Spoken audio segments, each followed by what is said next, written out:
అందరికీ నమస్కారం అండి. ఇక తెలంగాణ రాష్ట్ర వ్యాప్తంగా ప్రభుత్వ ఉద్యోగులకు పెన్షన్దారులకు ఇక రాష్ట్ర ప్రభుత్వం ఒక షాక్ అయితే ఇవ్వడం జరిగిందనమాట. ఆ షాక్ ఏంటి అనేది ఈ వీడియోలో వెళ్ళి పూర్తి ఇన్ఫర్మేషన్ అనేది తెలుసుకుందామండి. ముందే వీడియో చూసిన ప్రతి ఒక్కరు కూడా వీడియోని లైక్ చేయండి. చాలామంది వీడియో వస్తున్నారు కానీ సబ్స్క్రైబ్ అయితే చేసుకోవడం. దయచేసి సబ్స్క్రైబ్ చేసుకోండి, సపోర్ట్ చేయండి. తోటి మిత్రులందరూ కూడా వీడియోని షేర్ చేయండి. వివరాలు కనుక వెళ్ళినట్లయితే ప్రభుత్వ ఉద్యోగులకు షాక్ అంటూ ఒక వార్త అయితే రావడం జరిగిందనమాట. రాష్ట్ర ప్రభుత్వ ఉద్యోగులకు అధ్యాపకులకు ఊహించని షాక్ అయితే తగిలింది.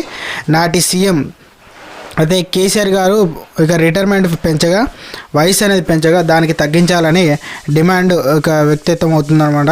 అయితే ఉద్యోగులు పదవి విరమణ వయసు తగ్గించాలని కోరుతూ ఆందోళనలు మొదలయ్యాయి. పదవి విరమణ వయస్సును 58 ఏళ్లకు తగ్గించాలనే డిమాండ్తో తెలంగాణ నిరసనలు ప్రారంభమయ్యాయి. ఉద్యమాల గడ్డ ఇక ఉస్మానియా విశ్వవిద్యాలయంలో విద్యార్థులు ఆందోళన బాటపడ్డారు. అయితే ఉస్మానియా విశ్వవిద్యాలయంలో ఆర్ట్స్ కళాశాల ఎదుట నిరుద్యోగులు జేసీ నిరసన చేపట్టడం జరిగింది అనమాట.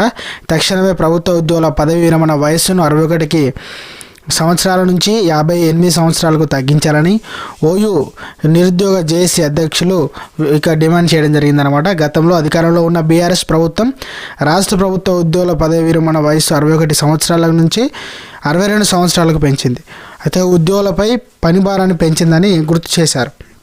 ఇదిలా ఉండగా ప్రస్తుతం అధికారంలో ఉన్న కాంగ్రెస్ ప్రభుత్వం ఉద్యోగుల పదవి విరమణ వయసును తగ్గించి పనిభారం లేకుండా చూడాలని కోరడం జరిగిందనమాట. పోలీస్ శాఖ వారికి ఆర్టీసీ ఉద్యోగులకు పదవి విరమణ వయసు 50 సంవత్సరాలకు తగ్గించాలని డిమాండ్ చేశారు.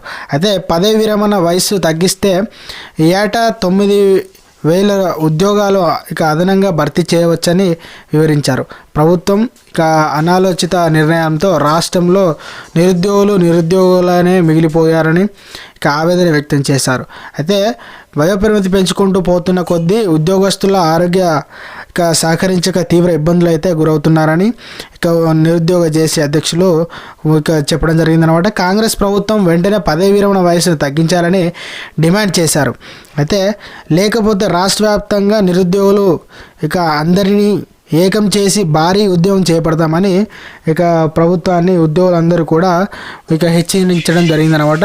ఇక చూడాలి మరి ఏం చేయబోతున్నారు రేవంత్ సర్కార్ అనేది ఇక వేచి చూద్దామండి. సో ఫ్రెండ్స్, ఇది ఈరోజు అప్డేట్ అండి. వీడియో నచ్చినట్లయితే లైక్ చేయండి, ఛానల్ని సబ్స్క్రైబ్